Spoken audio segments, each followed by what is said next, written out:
সিংহের আমি সেই মেয়েটি।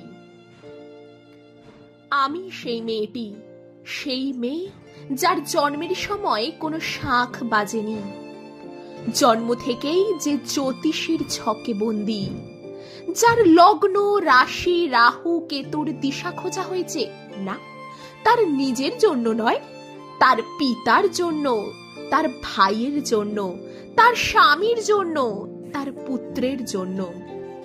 কিন্তু যার গর্ভ থেকে আমার জন্ম, সেই মায়ের কথা বলেনি কেউ।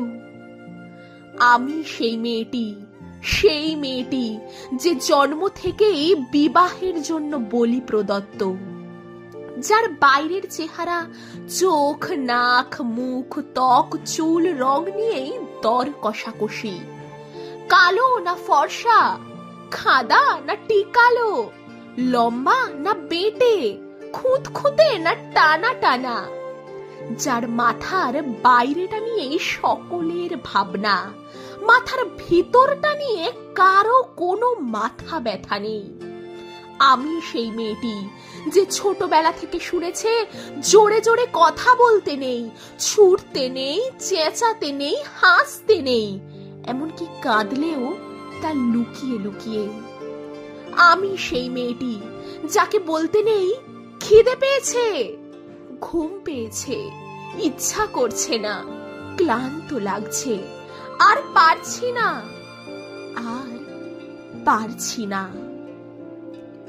আমি সেই মেয়েটি খেলার জন্য যার হাতে তুলে দেওয়া হয়েছে পুতুল, পুতুলের আদল পাওয়ার জন্য, পুতুলের সংসার বানাবার জন্য।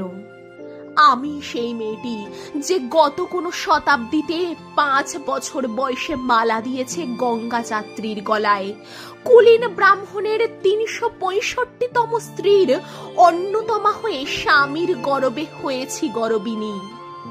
একাদশীর দিন অপুজ দশমী বালিকার তৃষ্ণায় আটক ঘরের মাটি লেহন করতে করতে প্রাণ ত্যাগ করেছি। সন্তানের পর সন্তান জন্ম দিতে দিতে যন্ত্রণায় মুখ থুবড়ে পড়েছি সতী কাগারে, জ্বলে পুড়ে মরেছি সতী দাহে। আমি বুঝতে পারিনি যে চাকরির জায়গায় নিজের কাজের কুশলতা দেখাতে নেই।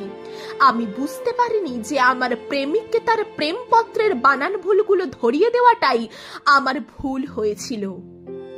আমি বুঝতে পারিনি আমি যদি কবি হতে চাই আমার বন্ধুরা বলবে ওটা কবিতা হয়নি, পদ্য হয়েছে। আমি বুঝতে পারিনি যে 20 শতাব্দীর শেষ সীমানায় এসে দাঁড়িয়েও এই পুরুষ শাসিত সমাজ বুদ্ধিমতীদের জন্য অপ্রস্তুত। আমি সেই মেয়েটি যে দেখেছে একটি নারী কেমন করে নিছক মেয়ে ছেলে বনে যায়, চরিত্রের উল্টো দিকে হেঁটে যায় সফল স্বামীদের গিন্নিরা, শিক্ষার চেয়ে উজ্জ্বলতা পায় বেনারসি শাড়ির ফুলকি, বুদ্ধির চেয়ে দীপ্তিমান হয়ে ওঠে অন্ধকারে হীরা পান্না।